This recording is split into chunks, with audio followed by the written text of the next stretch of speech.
Hello students, how are you? Hello, ma'am. We are Hello, fine. ma'am. And We are what fine, about ma'am. you? And what about you? Fine, ma'am. What about you? I'm also fine. बेटा आप सभी ने civics का test दिया था homework में जो मैंने आपको लिंक शेयर किया था सभी ने अटेम्प्ट किया था Yes, ma'am. Yes, ma'am.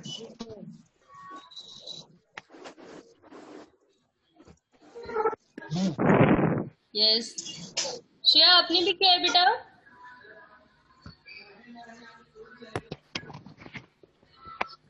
Shreya disconnect हो गई है यस प्राची ने किया हुआ है अभिषेक ने किया है गौरव ने लास्ट में किया है अभी खुशी आपने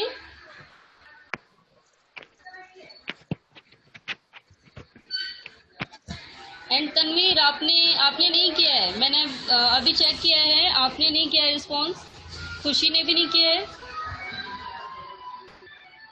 तो बेटा वो आपका होमवर्क था आप सभी को वो टेस्ट सॉल्व करना है और इसी से आप ये पता लगेगा कि आपको चैप्टर कितना समझ आया था Yes, ma'am. Okay Yes, ma'am. तो बेटा आज हम सभी को ज्योग्राफी का चैप्टर नंबर 3 स्टार्ट करना है क्योंकि हमारे बाकी सिविक्स में एंड हिस्ट्री में ऑलमोस्ट 2 चैप्टर्स कंप्लीट हो चुके हैं है ना Yes, ma'am. तो आज हम सभी ज्योग्राफी का चैप्टर नंबर 3 स्टार्ट करेंगे एंड ये चैप्टर भी आपका बहुत ही इंटरेस्टिंग है जिससे स्टार्टिंग के जो 2 चैप्टर्स थे ना नंबर 1 एंड नंबर 2 जिसमें हम सभी ने फॉर्मेशन ऑफ रॉक्स पढ़ा था एंड फर्स्ट चैप्टर में इन्वायरमेंट के बारे में पढ़ा था थर्ड चैप्टर जो है हमारा this is also very important तो बेटा इसमें हम सभी ये पढ़ेंगे कि जो हमारी जो अर्थ है उस पर जितनी भी चीजें हैं वो किस तरीके से फॉर्म होती हैं चाहे वो अंदर की हो चाहे वो बाहर से हो और इसी में हमें बहुत सारे नेचुरल डिजास्टर के बारे में भी डिस्कस करना है ओके Yes, ma'am. स्टार्ट करें हम Yes, ma'am. Yes, ma'am. Yes, ma'am. Okay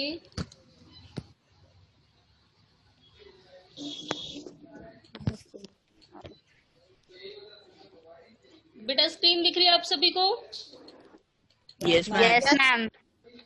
चलिए तो हमारा जो आज का चैप्टर है our changing earth that means कि हमारी जो अर्थ है वो बदलती रहती है हमारी बदलती हुई पृथ्वी जो हमारी अर्थ है वो किस तरीके से चेंज होती है यस बेटा आप लोग बताएंगे किस टाइप का चेंज आता है हमारी अर्थ में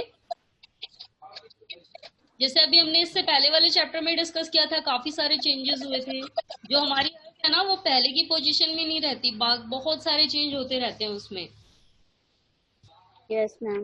चलिए उत्कर्ष आपसे स्टार्ट करते हैं बेटा आप बताइए किस टाइप के चेंज होते हैं हमारी अर्थ पे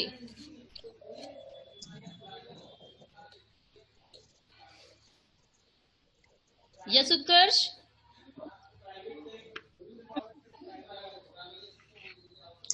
आदर्श आप बताएंगे बेटा किस टाइप के चेंजेस देखते हो आप अपनी अर्थ पे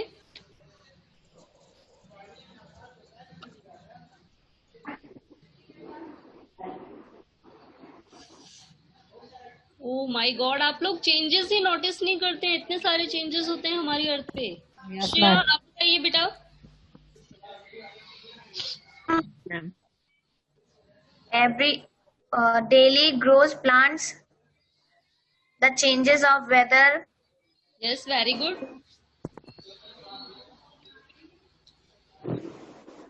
yes Gaurav now you tell बेटा another example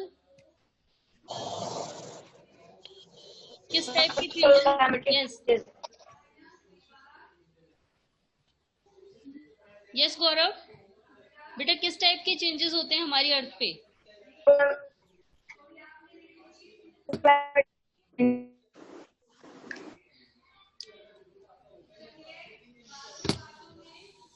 Yes, now I would like to ask Abhishek. Yes, Abhishek. Now you tell.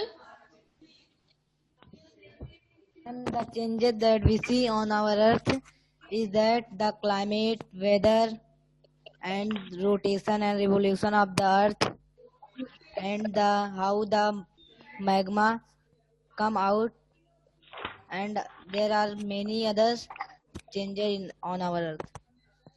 चलिए वेरी गुड तो बेटा जो हमारी अर्थ है उसमें हम क्लाइमेट को लेकर के, क्लाइमेट से रिलेटेड चेंज देखते हैं। दैट मीन्स कि हमारे यहाँ हर टाइप का मौसम आता है, गर्मी भी आती है, सर्दी भी आती है, बरसात का सीजन भी होता है। एंड अकॉर्डिंग टू सीजन हम लोग कपड़े भी वेयर करते हैं। जैसे सीजन Yes, होती है ma'am. हमारे आसपास की, उसी अकॉर्डिंग हम लोग ड्रेस भी पहनते हैं। एंड इसके अलावा हमारे एटमोसफेयर में भी चेंज आता है। अगर आप अपने दादा दादी से किसी से बात करेंगे तो वो आपको बताएंगे कि हमारे टाइम पे इतने ज्यादा घर नहीं होते थे, लेकिन आज के टाइम पे अगर आप उसी एरिया में चले जाएं तो बहुत सारे घर बने होते हैं। दैट मीन्स कि पॉपुलेशन इंक्रीज हुई है, तो इससे क्या हुआ है, जो एटमोसफेयर है हमारा वो चेंज हो गया है। दैट मीन्स कि पहले जो यहाँ पर नेचर ही नेचर थी, सब जगह पेड़ ही पेड़ थे, अब पेड़ की जगह वहां पर घर बने हुए दिखने लगे हैं। एंड इसके अलावा और कौन सा चेंज आता है, लोगों के बिहेवियर में, लोगों के पहनावे में, लोगों के रहन सहन में।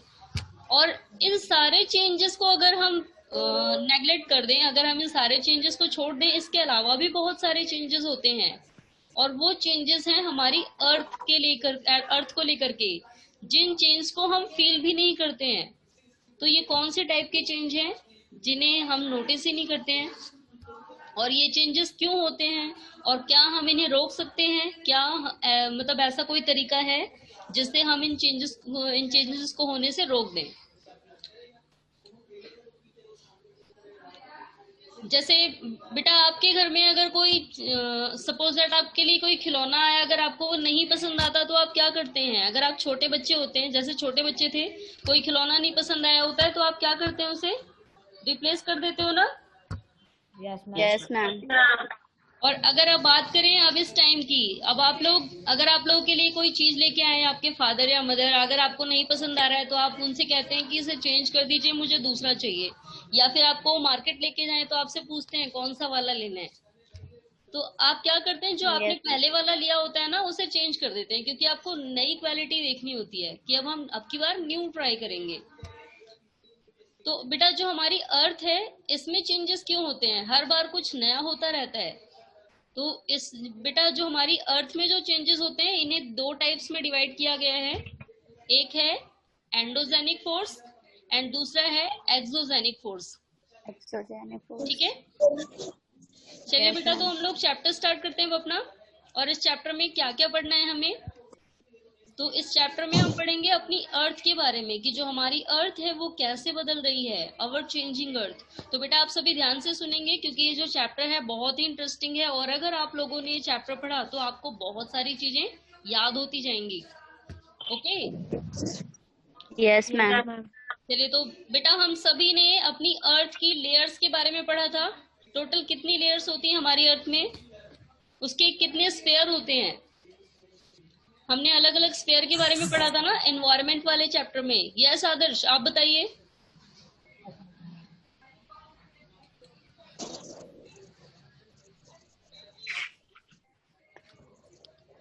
यस आदर्श बेटा, हमने फर्स्ट चैप्टर में, एनवायरमेंट वाले चैप्टर में हमने स्फेयर के बारे में पढ़ा था। दैट मीन्स कि जो हमारी अर्थ है उसके कितने स्फेयर हैं, कितने स्फेयर्स में डिवाइड हैं वो। चलिए, याद है किसी को या सभी भूल गए? Yes, ma'am. याद है. Yes Muskan. Ma'am, lithosphere, hydrosphere, biosphere, exosphere, and atmosphere. चलिए, वेरी गुड। यस अभिषेक, अब आप वो बताएंगे, वो नैरो जोन जहां पर बाकी के 3 स्फेयर इंटरैक्ट करते हैं, उस जोन को क्या नाम दिया गया है? जहां पर हाइड्रोस्फीयर, लिथोस्फीयर एंड एटमोस्फेयर तीनों का इंटरेक्शन होता है, उस नैरो जोन को क्या कहा जाता है? बेटा माइक ऑफ है आपका। Ma'am exosphere. यस मुस्कान, आप बताइए बेटा, क्या कहते हैं उस नैरो जोन को? Ma'am, biosphere. Biosphere. Yes Shreya, आप बताइए। Ma'am biosphere. बायोस्फीयर। चलिए उत्कर्ष, आप बताइए क्या कहते हैं?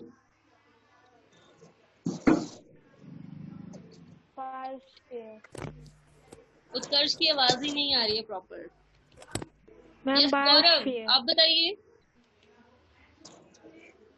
Ma'am biosphere. Biosphere. Okay, biosphere के लिए वोट ज्यादा है, दैट मीन्स की करेक्ट आंसर बायोस्फीयर ही है। तो बेटा अभिषेक, वो नैरो जोन जहां पर हाइड्रोस्फीयर, लिथोस्फीयर एंड एटमोस्फीयर तीनों का इंटरेक्शन होता है, दैट मीन्स कि वो Yes, सारी ma'am. कंडीशन हो जाती है जो एक लिविंग बींग्स के लिए कंपल्सरी है, और इसीलिए इस जोन Yes, का ma'am. नाम बायोस्फीयर रखा गया है, जिसे हिंदी में Biosphere. जैव मंडल कहा जाता है, क्योंकि वहां पर सारी कंडीशन ma'am. है जहां पर कोई भी लिविंग बींग सरवाइव कर सकता है। तो अब Yes, बेटा ma'am. ये जो चेंजेस पढ़ेंगे हम, ये हमारी लिथोस्फीयर से ही रिलेटेड हैं। दैट मीन्स कि जो अर्थ की जो क्रस्ट है उसे ही हम लिथोस्फीयर कहते हैं, अर्थ क्रस्ट को। और इस लिथोस्फीयर के बारे में ही हमने सेकंड चैप्टर में भी पढ़ा था, क्योंकि जो भी रॉक्स फॉर्मेशन होती है वो लिथोस्फीयर में ही होती है। अब जो हमारा थर्ड चैप्टर है वो भी इसी पे बेस्ड है, लिथोस्फीयर पे। दैट मीन्स कि जो लिथोस्फीयर है वो बहुत ज्यादा इम्पोर्टेंट है। अब इसकी इम्पोर्टेंस और कहाँ पर है, यही हमें इस चैप्टर में पढ़ना है।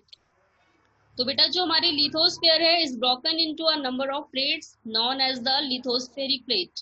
तो बेटा हम सभी ने पढ़ा था रॉक फॉर्मेशन होती है, और रॉक फॉर्मेशन कैसे होती है, इसके लिए सबसे पहले क्या होता है। चलिए इसका आंसर कौन बताएगा, रॉक्स फॉर्मेशन के लिए सबसे फर्स्ट स्टेप क्या होता है, किस किस को पता है बेटा, शो मी योर हैंड। चलिए इस बार प्राची बताएंगे आंसर। यस प्राची, बेटा सबसे फर्स्ट स्टेप क्या होती है रॉक फॉर्मेशन की। Ma'am igneous rock. बेटा वो तो सबसे पहले बनने वाली रॉक है, लेकिन वो रॉक कैसे बनती है। मैम जब मॉर्टल लावा बाहर निकलती है वोल्केनो से। यस, जब लावा बाहर निकलता है, मैग्मा, मेल्टेड मैग्मा बाहर निकलता है। और वो किससे निकलता है, कौन सी प्रोसेस होती है, किसके थ्रू निकलता है। चलिए आकृति आप बताएंगी। मॉल्टन मैग्मा बाहर कब आता है, उसके लिए कोई हेडपंप तो चलाने नहीं जाता कि हम हेडपंप चलाएंगे और मॉल्टन मैग्मा बाहर आ जाएगा। तो ऐसा कौन सा स्टेप है बेटा जिससे मॉल्टन मैग्मा बाहर आ जाता है।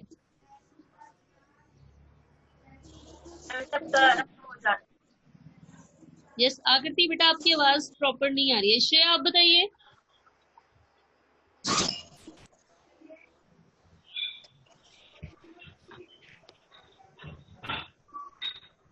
गौरव,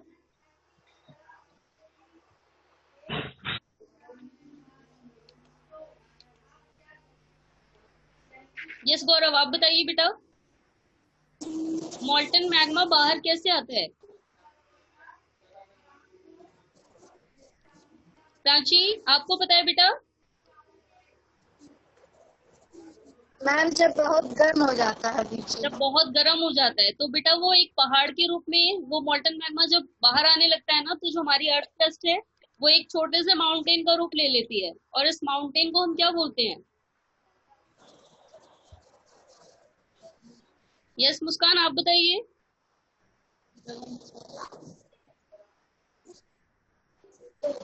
नो, किसी को नहीं पता। अभिषेक आपको पता है। Rocks. नो बेटा, ये वॉल्केनो के रूप में आता है। वॉल्केनिक एरप्शन होता है, वॉल्केनो आता है, दैट मीन्स ज्वालामुखी विस्फोट होता है, और वॉल्केनो में ही अंदर का जो मॉल्टन मैग्मा है ये उसके मुंह से, दैट मीन्स कि जैसे वेंट कहा जाता है, देखिए ये वाली पिक्चर दी है, ऐसे ही होती है ना रॉक फॉर्मेशन। ये आप सभी ने पढ़ा भी था सेकंड चैप्टर में। तो बेटा ये जो मॉल्टन मैग्मा है, देखिए ये जब बाहर निकलने वाला होता है ना, तो जो आसपास की जमीन है वो फ्लैट नहीं रह जाती, वो एक माउंटेन का रूप ले लेती है, क्योंकि मॉल्टन मैग्मा को बाहर निकलने के लिए वो पूरे स्पेस से नहीं निकलता, पूरे एरिया से नहीं निकलता, वो प्रेशर के साथ निकलने के लिए बहुत बड़ा प्रेशर लगाता है। और ये कैसे निकलता है, जब ये माउंटेन बन जाता है और उसी माउंटेन के ऊपर ये होल होता है, और इसी होल से पूरा मॉल्टन मैग्मा बाहर आ जाता है। और बेटा इस पूरे जो ये माउंटेन के रूप में जो फॉर्म हुआ है इसे हम वॉल्केनो कहते हैं। Okay. Yes, ma'am. Yes ma'am. Yes, ma'am. चलिए वॉल्केनो की बात कर रहे हैं, एक क्वेश्चन आपसे और डिस्कस करते हैं। बेटा वाटर से रिलेटेड दो टाइप्स की डाइजेस्टर होती हैं, डिजास्टर वाटर से रिलेटेड, एक फ्लड एंड एक दूसरा है सुनामी। तो इन दोनों में क्या डिफरेंस है, पता है किसी को। Yes, ma'am. What are the difference Yes, ma'am. between flood and tsunami? Yes, Abhishek. Ma'am, the flood came when the cloud burst or heavy rains and the weather would be cloudy. But Yes. when the tsunami came, the air blew very fast and the water fulfills all the areas and the brightness will be decreased and darkness everywhere. चलिए बेटा, well tried. Yes, मुस्कान आप बताएंगी. Yes, ma'am.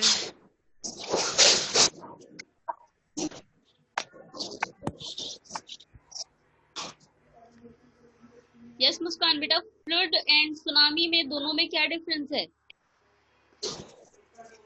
Ma'am, flood occurs when heavy rain and the air blows very fast, and tsunami occurs when the tsunami occurs, there's very darkness and it spreads in many areas and destroy everything. बेटा आप लोग फिलहाल flood के बारे में तो बिल्कुल correct बता रहे हैं, बट सुनामी इस तरीके से नहीं आती. चलिए तो मैं आपको डिफरेंस बताती हूँ दोनों में. ठीक है, चलिए अब एग्जांपल लेते हैं. सपोज दैट आपने ग्लास रखा है, आप अपने घर का टैप चलाना शुरू कर देते हैं. थोड़ी देर बाद क्या होता है, जब ग्लास पूरी तरह फिल हो जाता है, पानी इधर उधर बहने लगता है. ऐसे ही होता है ना? Yes ma'am. तो ये एग्जांपल है फ्लड का. दैट मीन्स कि जो हमारी रिवर है, जहाँ पर नदियां हैं, जहाँ तालाब है, उनका सरफेस ज्यादा हो गया है, वहां पर पानी ज्यादा हो गया है, और वो पानी आसपास के एरिया में चला जाता है, और जो आसपास के जो घर बने होते हैं, जितने भी विलेज वगैरह होते हैं, वो सारे पानी में डूब जाते हैं. तो इस कंडीशन को हम क्या बोलते हैं? फ्लड. लेकिन सुनामी क्या होता है? तो बेटा ये जो वोल्केनिक एरप्शन है, जब ये समुद्र के अंदर होता है, बहुत बड़े समुद्र के अंदर, वहां पर भी वोल्केनिक एरप्शन होता है, और जब वहां पर वोल्केनिक एरप्शन होता है तो सेम इसी तरह माउंटेन फॉर्म होता है. एंड बेटा सुनामी दो तरीके से आती है, आप सभी को ध्यान से सुनना है.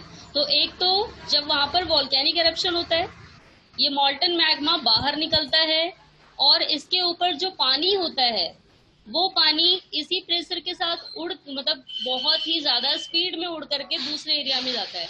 यानी कि वो यहाँ पर नहीं गिरेगा पानी, जो पानी है वो बहुत ज्यादा प्रेशर के साथ दूसरे वाले जो आसपास के थोड़े वाले दूर एरिया वाले में होंगे, वहां पर जाके डायरेक्टली गिरेगा ऊपर से, और वहां के लोगों को बचने का मौका भी नहीं मिलेगा जहां पर वो पानी गिरता है. तो इस कंडीशन को हम सुनामी कहते हैं. अब जो सुनामी है बेटा दूसरी और तरीके से भी आती है. जब हमारी अर्थ क्रस्ट, दैट मीन्स की जो लिथोस्फेरिक प्लेट हैं, ये आपस में टकराती हैं, जब अंदर बहुत ज्यादा हीट हो जाती है ना, पानी की कमी होती है, तो ये जो प्लेट्स हैं ये आपस में टकराने लगती हैं. एंड कभी कभार एक प्लेट, दैट मीन्स की जो हमारी अर्थ क्रस्ट है, वो एक ऊपर चली जाती है, एक नीचे रह जाती है. तो जब समुद्र के नीचे, दैट मीन्स की सी लेवल के नीचे ऐसा होता है, प्लेट्स टकराती हैं और प्लेट्स ऊपर नीचे चली जाती हैं, तो जहां वाली प्लेट्स ऊपर जाती है, वहां का पानी भी प्रेशर के साथ जा करके गिरता है, और इस कंडीशन को भी हम सुनामी कहते हैं. ठीक है बेटा, समझ आया सभी को? Yes ma'am. अब आप लोग डिफरेंस पता लगा लेंगे ना सुनामी और फ्लड के बीच में. Yes ma'am. चलिए अब आप लोग समझ चुके हैं, इसके लिए एक क्वेश्चन और पूछना है अब आपसे, क्लियर हो जाएगा कि आप लोग को समझ आया या नहीं. चलिए गौरव आप बताएंगे बेटा, आपको क्या लगता है, फ्लड आने से ज्यादा खतरा होता है या फिर सुनामी आने से ज्यादा खतरा होता है? सुनामी आने से. सुनामी आने से. चलिए अब श्रेया आप बताएंगे बेटा, किस टाइप का खतरा होता है सुनामी आने से, जो कि बाढ़ आने पे, फ्लड आने पे उतना नहीं होता?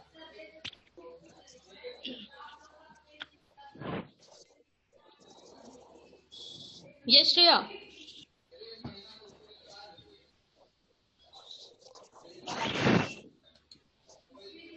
चलिए प्राची आप बताइए बेटा. क्या लगता है आपको बेटा, सुनामी आने पे किस टाइप का खतरा होता होगा? मैम जब समुद्र के नीचे वोल्केनो इरप्शन हो रहा है तो समुद्र का पानी दूसरे एरिया में जाके गिरता है। एंड इससे किस टाइप का खतरा हो सकता है बेटा? मैम वहाँ के पर्सन बच जाते हैं। चलिए, अब इसके लिए भी मैं आपको एक और एग्जांपल देती हूँ। सपोज दैट ये बहुत बड़ा सा समुद्र है, ठीक है, और यहाँ पर आपका थोड़े से दूर में यहाँ पर आपका विलेज है या आपका गांव है, घर बना हुआ है। अगर यहाँ पर कभी भी सुनामी आती है तो वो पानी बहुत ज्यादा उछाल के साथ यहाँ पर आके गिरता है। दैट मीन्स कि आपका जो पूरा घर है, घर का सामान, घर के लोग सब बहते हुए चले आएंगे, समुद्र में मिल जाएंगे, है ना। लेकिन फ्लड आने पे क्या होता है, अब देखिए दूसरा एग्जांपल देती हूँ आपको। अब आप इसे भूल जाइए कि ये समुद्र था, अब यहाँ पर नदी आ जाती है, ठीक है। अब यहाँ पर एक नदी है और आपका यहाँ पर घर है, फिर से तो यहाँ एक बहुत बड़ी सी नदी है, यहाँ पर आपका घर है, बहुत ज्यादा बारिश हो रही है। ये नदी का पानी जो है वो इतने एरिया से बढ़ करके यहाँ तक हो गया। दैट मीन्स कि वो बह करके अब आपके घर तक भी चला जा रहा है। तो अब की बार वो आपको अपने साथ बहा करके नहीं ले जाएगा, बल्कि आपके घर का कुछ सामान, जो आपके घर की चीजें होंगी ना, जो आपने नीचे रखी होंगी, वो भीग जाएंगी, बह करके नदी में मिल जाएंगी। तो अब बताएंगे आप ज्यादा खतरा किसमें है? समुद्र में। यस बेटा, अब आपको पता लग गया ना आपको ज्यादा खतरा किससे होगा? चलिए एक साथ बताइए सभी। सुनामी। मैम सुनामी से। सुनामी से, वेरी गुड। तो बेटा ज्यादा खतरा सुनामी से होगा, क्योंकि जो बाढ़ है उसका हमें कहीं ना कहीं थोड़ा बहुत उसके बारे में हमें पता रहता है कि ऐसा हो सकता है, लेकिन सुनामी के बारे में हमें कोई आइडिया नहीं होता, और इसलिए हम पहले से कोई प्रोटेक्शन भी नहीं कर सकते अपने लिए। तो इसीलिए जो सुनामी है वो ज्यादा खतरनाक है। फिलहाल आप लोग डरेंगे नहीं, आपके एरिया में सुनामी नहीं आ सकता, ओके। क्योंकि हम में से किसी का भी घर समुद्र के पास नहीं है। नदियां हैं यहाँ पर, छोटी मोटी तालाब भी हैं, लेकिन समुद्र नहीं है, समुद्र बहुत दूर है। तो यहाँ पर सुनामी आने का खतरा बिल्कुल भी नहीं है। सुनामी मेनली कोस्टल एरिया में आती है। चलिए अब आप ये बताएंगे बेटा, क्या हमारे इंडिया का कोई ऐसा स्टेट है जो सुनामी से इफेक्टेड हो सकता है? Yes, ma'am.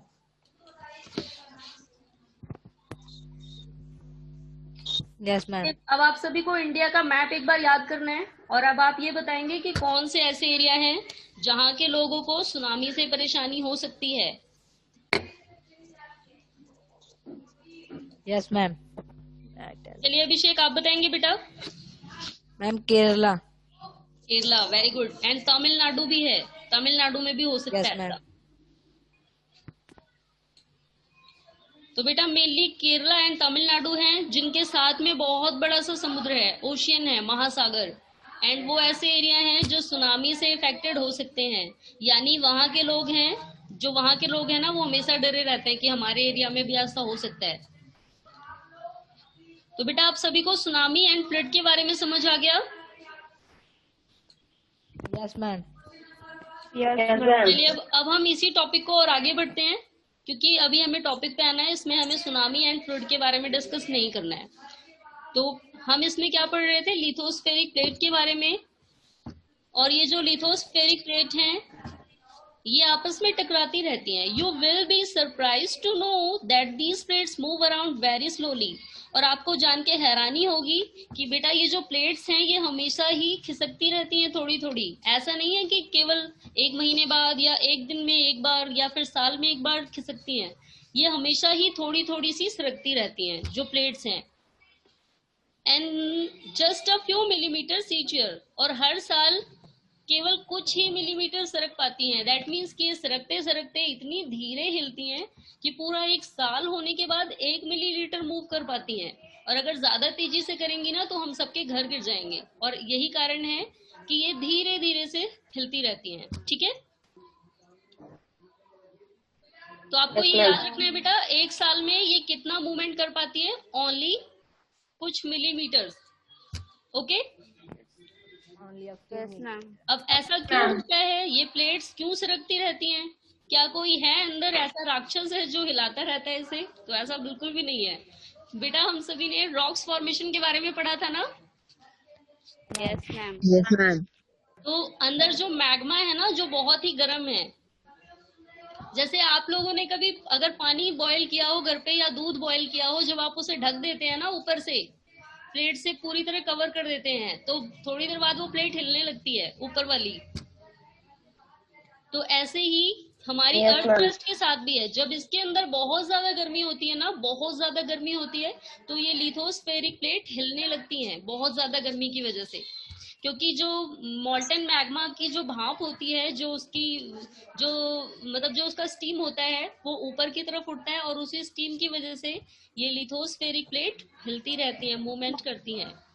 ओके।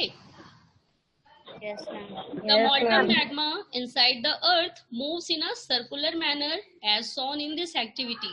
तो अब बेटा जो molten magma है वो ऐसा नहीं है कि पूरे पार्ट में बहता रहता है। molten magma सर्कुलर घूमता है ऐसे ऐसे। अब इसके लिए एक आपको एक्टिविटी दी है फिलहाल। बेटा ये एक्टिविटी अगर इससे रिलेटेड कोई वीडियो होगी तो मैं आपको जरूर दिखाऊंगी, ठीक है। तो बेटा जो मॉल्टन मैग्मा है वो सर्कुलर मैनर में, दैट मीन्स कि सर्कल वे में, सर्कल की तरह घूमता है अर्थ प्लेट के नीचे। And this movement of these plates cause change on the surface of the earth. और इन्हीं प्लेट्स के जो हमारी अर्थ की ऊपर वाली प्लेट है, दैट मीन्स कि ये मॉल्टन मैग्मा हो गया, ये हमारी अर्थ की ऊपर वाली प्लेट हो गई। तो जो मैग्मा है ना, ये घूमता रहता है सर्कल वे में, सर्कल मैनर में, सर्कुलर मैनर में। और इसी के घूमने की वजह से, इसकी हीट की वजह से जो हमारी अर्थ की जो ऊपर वाली प्लेट है, लिथोस्फेरिक प्लेट, वो चेंज होती रहती है, अपनी पोजीशन चेंज करती है, हिलती रहती है वो। तो और इसे ही हम क्या कहते हैं, मतलब चेंजेस या मूवमेंट ऑफ लिथोस्फेरिक प्लेट, ठीक है। अब बेटा ये जो चेंजेस हैं हमारी अर्थ में, बहुत सारी चीजें इन्हीं प्लेट्स के हिलने से ही बनती हैं। The Earth's movement are divided on the basis of the force which cause them. अब जो हमारी अर्थ की जो मूवमेंट है, उनकी मतलब जो उनकी लिथोस्फेरिक प्लेट है, उनकी मूवमेंट को दो टाइप्स में डिवाइड किया गया है। दैट मीन्स कि दो ऐसे फोर्सेस हैं जो हमारी अर्थ की प्लेट को चेंज करते रहते हैं। तो अंदर से तो मैग्मा है जो फोर्स डाल रहा है, लेकिन बाहर हमारी अर्थ के ऊपर भी बहुत सारी ऐसी चीजें हैं जो उस पर फोर्स डालती हैं और उसके शेप को चेंज कर देती हैं। जैसे अब एग्जांपल ले लेते हैं आप सभी लोगों का। बेटा जब बारिश आई होती है तो आप सभी लोग अपनी स्लीपर या शूज कुछ भी पहन के जाते हैं, जहां भी पैर रखते हो उसके प्रिंट बन जाते हैं ना। Yes, ma'am. Yes, ma'am. क्योंकि आपने जब आप चल रहे हो ना, तो आपका फोर्स आपकी अर्थ पे पड़ रहा है, और यही कारण होता है कि आपकी जो अर्थ है उस पे डिजाइन बने जाते हैं, मतलब डिजाइन बनते जाते हैं आपके चलने से। तो ये जो डिजाइन है ये आप बना रहे हैं, और ये बाहर से बन रहे हैं, क्योंकि हमारी अर्थ अंदर से कुछ भी नहीं कर रही। तो बेटा जितने फोर्सेस बाहर से डाले जाते हैं, फिलहाल अभी हमें इस चैप्टर में अपना वाला नहीं डिस्कस करना है, तो इसमें बाहर से और भी कई कारण हैं, हमारे अलावा और भी कई चीजें हैं जो हमारी अर्थ के शेप को चेंज कर देती हैं। ओके। तो बेटा ये जो फोर्सेस हैं ये दो टाइप्स के होते हैं, जो हमारी अर्थ की मतलब अर्थ को देखने का तरीका ही चेंज कर देते हैं। जो हमारी अर्थ पहले जैसी दिखती थी वैसी बाद में नहीं दिखती, चेंज हो जाती है। अब ये फोर्सेस बेटा दो टाइप्स के होते हैं। एक फोर्स जो हमारे अर्थ के अंदर से होता है, दैट मीन्स कि अंदर जो भी हम मैग्मा पढ़ रहे थे वो हमारी अर्थ के अंदर ही तो है ना। Yes, ma'am. तो जो फोर्स अंदर से पड़ता है उसे हम बोलते हैं एंडोजेनिक, दैट मीन्स कि अंदर से डाला गया बल। और जो बाहर से पड़ता है, दैट मीन्स कि जो चेंजेस हमारी अर्थ के बाहर हो रहे हैं और जिन्हें हम देख भी पाएंगे, उन्हें हम कहते हैं exogenic force. Okay. Yes, ma'am. तो ये बेटा दो टाइप्स के फोर्स होते हैं, एंडोजेनिक एंड एक्सोजेनिक। तो अब हमें बेटा नेक्स्ट जो हमारी क्लास होगी उसमें हमें पढ़ना है एंडोजेनिक फोर्स से। दैट मीन्स कि जो हमारी अर्थ जो अंदर से जो बल डालती है, जो कि हम देख भी नहीं पाते कि कौन कर रहा है ऐसा, तो उसके अंदर से फोर्स डालने से क्या क्या चीजें चेंज होती हैं और क्या उसका प्रभाव हम पे भी पड़ता है, क्या उसका कोई इफेक्ट हमारे ऊपर पड़ता है। तो बेटा अर्थ की जो मूवमेंट है एंडोजेनिक फोर्स, दैट मीन्स कि जो अंदर से फोर्स डाला जाता है, सडन फोर्सेस एंड डिजास्ट्रोफिक फोर्सेस। तो सडन फोर्सेस जो अचानक हो जाते हैं, जैसे कि अर्थक्वेक, वोल्केनो एंड लैंडस्लाइड, क्योंकि ये अचानक से होते हैं, हम में से कोई भी नहीं कर, इसमें कुछ भी नहीं कर सकता, ना ही हम लोग रोक सकते हैं इसे। या आप में से कोई रोक सकता है कि अर्थक्वेक ना आए? कर सकते हो आप? नो, इतनी पावर ही नहीं दी भगवान ने हमें। तो बेटा ये जो एंडोजेनिक फोर्स हैं, सडन फोर्सेस जो अचानक ही हो जाते हैं, हमें पता भी नहीं लगता कि कल ऐसा हो जाएगा, क्योंकि जब अर्थक्वेक होता है ना तो हमें पता नहीं होता, और जिस एरिया में होता है वहां के लोगों को भी नहीं पता होता बेचारों को कि कल हमारा घर टूट जाएगा। तो बेटा ये सडन फोर्सेस हैं, और सडन फोर्सेस की वजह से ही अर्थक्वेक आता है, वॉल्केनो आता है एंड लैंडस्लाइड होता है। तो बेटा हम इन 3 चीजों के बारे में नेक्स्ट क्लास में पढ़ेंगे कि ये कैसे होता है एंड ज्यादा खतरा किससे होता है, और क्या इनमें से किसी चीज को हम थोड़ी बहुत मात्रा में इनसे बचाव कर सकते हैं, क्योंकि रोक तो सकते नहीं है बिल्कुल भी, तो क्या इनसे बचा जा सकता है? ये सारी चीजें ना हम नेक्स्ट क्लास में पढ़ेंगे। एंड नेक्स्ट है डिजास्ट्रोफिक फोर्सेस, दैट मीन्स कि जो हमारे द्वारा डाला जाता है। जैसे अभी मैंने आपको एग्जांपल दिया था, आप लोग जब चलते हैं तो आपके फुटप्रिंट्स के निशान उस पे पड़ जाते हैं, तो आपकी जो अर्थ क्रस्ट है वो हमें नहीं दिख रहा, मतलब जो मिट्टी है वो दब जाती है, लेकिन वहां पर ज्यादा इफेक्ट हमारी अर्थ पे नहीं पड़ रहा। लेकिन अगर बहुत बड़ी सी बिल्डिंग बना दी जाए अर्थ पे ही, तो कुछ कई जगह ऐसी होती है जहाँ की मिट्टी नीचे झुक जाती है, जो हमारी प्लेट्स है वो नीचे झुक जाती हैं।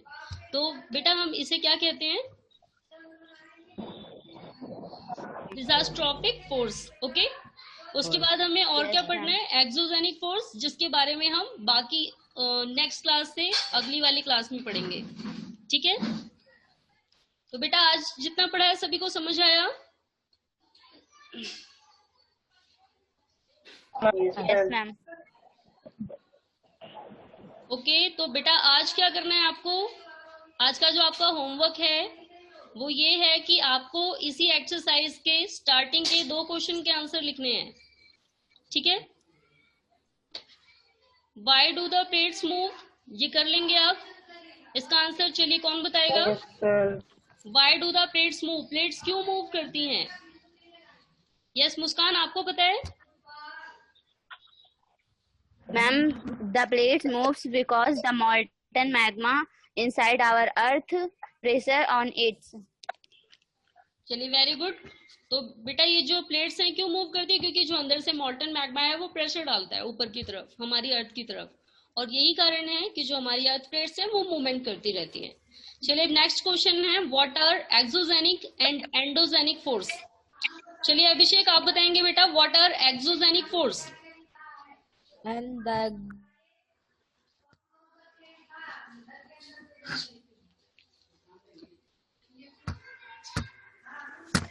Yes Abhishek. from outside. And from outside. Okay, and चलिए नेक्स्ट गौरव आप बताएंगे बेटा, what are endogenic force? And the endogenic force are the forces that force the earth from inside of the earth plates. चलिए वेरी गुड। तो बेटा आप इन दोनों क्वेश्चन के आंसर कर लेंगे ना सभी? Yes, ma'am. आज हमने जितना पढ़ा है, जितना टॉपिक हमने अभी पढ़ा है उससे रिलेटेड क्वेश्चन आज मुझे देने थे। फिलहाल ये 2 क्वेश्चन उससे रिलेटेड ही हैं। बाकी नेक्स्ट क्लास में जो हम पढ़ेंगे उससे रिलेटेड क्वेश्चन मैं आपको सेंड करूंगी। Okay, Yes, ma'am. तो बेटा जितना भी आज हमने पढ़ा है सभी को समझ आया? किसी को कोई डाउट है? No, ma'am. नो। चलिए वे क्वेश्चन और आपसे पूछते हैं। यस, इसका आंसर कौन? No, ma'am. यस खुशी, आप बताएंगे बेटा, और आपको बोलना है, चुप नहीं रहना। ठीक है खुशी, क्योंकि आप ये वाला आंसर बता सकती हो। खुशी चलिए अब आपके लिए क्वेश्चन है, सपोज दैट आपका घर एक नदी के पास है, ठीक है, और आपके घर वालों को ये हमेशा लगा रहेगा कि हो सकता है फ्लड आ जाए, हो सकता है कब फ्लड आ जाए, खतरा लगा रहेगा हमेशा। तो अब आप ये बताएंगे बेटा कि फ्लड आने पर ज्यादा खतरा ना हो, इसके लिए हमें क्या करना है? किस टाइप से घर बनवाना है अपना? यस खुशी?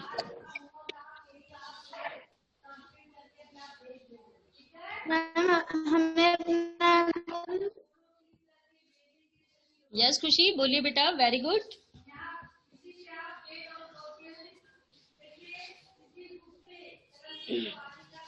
मैम हमें अपना घर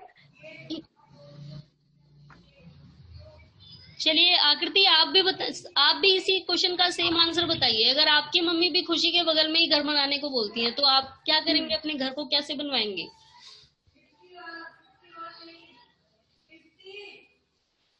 यस आकृति?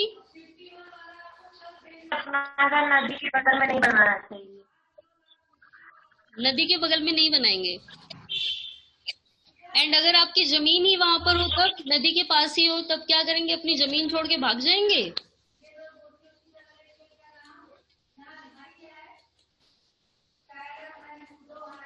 चलिए मुस्कान, आप बताएंगे बेटा क्या करना चाहिए इस सिचुएशन में? कैसे घर बनाना चाहिए? घर बनाते समय क्या ध्यान रखना चाहिए?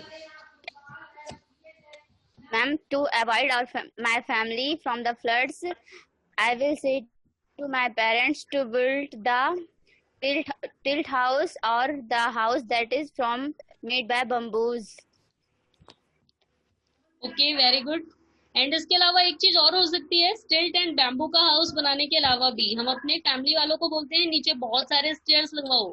जैसे मंदिर पे जाने के लिए स्टेयर्स लगवाए जाते हैं ना, हम लोग स्टेयर्स के Yes, थ्रू ma'am. तब मंदिर में जाते हैं। सेम ऐसे ही अगर हमारे Yes, घर में sir. कोई आएगा वो भी स्टेयर्स पे चढ़ के आएगा। तो अगर स्टेयर्स लगवाई गई होंगी तो बाढ़ का पानी बहुत ज्यादा नहीं आता है, केवल जो निचले एरिया होते हैं वहीं पर जाता है। तो हमें अगर हम अपना घर अगर ऊपर बनवाते हैं, उसके लेवल से ऊपर, तो वहां पर ज्यादा खतरा नहीं होगा। Okay, Yes, ma'am. चलिए बेटा, किसी और को कोई और डाउट है? किसी क्वेश्चन, किसी को कोई टॉपिक ना समझ आया हो?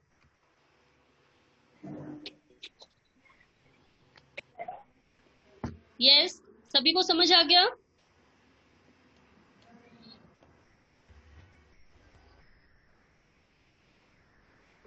Yes, Yes, ma'am. ma'am. चलिए फिर आज के लिए इतना ही, क्योंकि आज और टॉपिक हम आगे नहीं पढ़ सकते हैं क्योंकि टाइम ओवर हो चुका है। तो बेटा अब हम नेक्स्ट क्लास में अर्थक्वेक एंड वॉल्केनो के बारे में पढ़ेंगे कि अर्थक्वेक एंड वॉल्केनो कैसे आता है एंड क्या इन्हें मिनिमाइज किया जा सकता है, इनके इफेक्ट को, क्या इनके प्रभाव को हम कम कर सकते हैं। तो बेटा ये सारी चीजें हमें नेक्स्ट क्लास में डिस्कस करनी है। Okay Yes, ma'am. Okay. Okay student, फिर Yes, आज के ma'am. लिए इतना ही। Goodbye to all.